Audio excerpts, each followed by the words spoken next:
चलिए शुरुआत पहली खबर से करेंगे, जहां एनडीए की तरफ से उपराष्ट्रपति पद के लिए सीपी राधाकृष्णन को उम्मीदवार बनाए जाने के बाद इंडिया गठबंधन ने भी अपने उम्मीदवार की घोषणा कर दी है। इंडिया गठबंधन ने सुप्रीम कोर्ट के retired justice B Sudarshan Reddy को उपराष्ट्रपति चुनाव के लिए उम्मीदवार बनाया है। उनका मुकाबला एनडीए के उम्मीदवार सीपी राधाकृष्णन से होगा।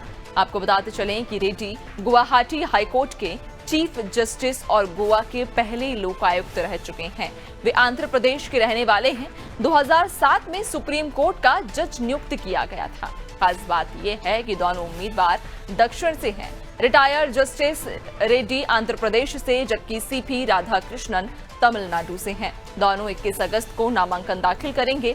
उपराष्ट्रपति चुनाव के लिए 9 सितंबर को वोटिंग होगी और उसी दिन काउंटिंग भी होगी। नामांकन के दाखिल करने की आखिरी तारीख 21 अगस्त है और 25 अगस्त तक उम्मीदवारी वापस ली जा सकती है। इधर उपराष्ट्रपति का चुनाव जगदीप धनखड़ के 21 जुलाई की रात अचानक इस्तीफा देने की वजह से हो रहा है।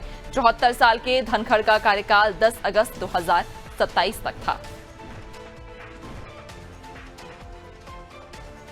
तो आपको बताते चलें कि उपराष्ट्रपति चुनाव के लिए अब दोनों ही दलों की तरफ से उम्मीदवारों का ऐलान किया जा चुका है, जहां इंडिया गठबंधन ने सुप्रीम कोर्ट के retired justice B Sudarshan Reddy को उपराष्ट्रपति चुनाव के लिए उम्मीदवार बनाया है और उनका मुकाबला एनडीए के उम्मीदवार सीपी राधाकृष्णन से होगा। दरअसल रेड्डी गुवाहाटी हाईकोर्ट के चीफ जस्टिस और गोवा के पहले लोकायुक्त रह चुके हैं। वे आंध्र प्रदेश के रहने वाले हैं और 2007 में सुप्रीम कोर्ट का जज उन्हें नियुक्त किया गया था। खास बात यह है कि इस बार दोनों उम्मीदवार दक्षिण से हैं।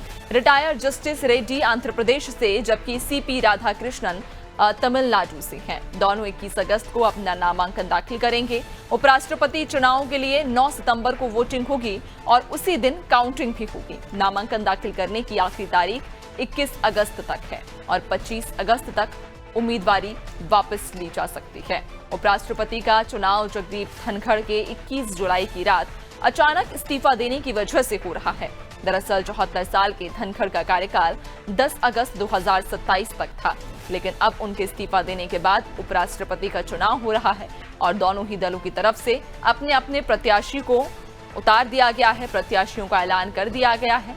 लेकिन अब इंतजार ये होगा कि आखिरकार ये उपराष्ट्रपति का चुनाव कौन जीतता है, किसके सर पर जीत का ताज सजेगा और किसके सर पर हार का।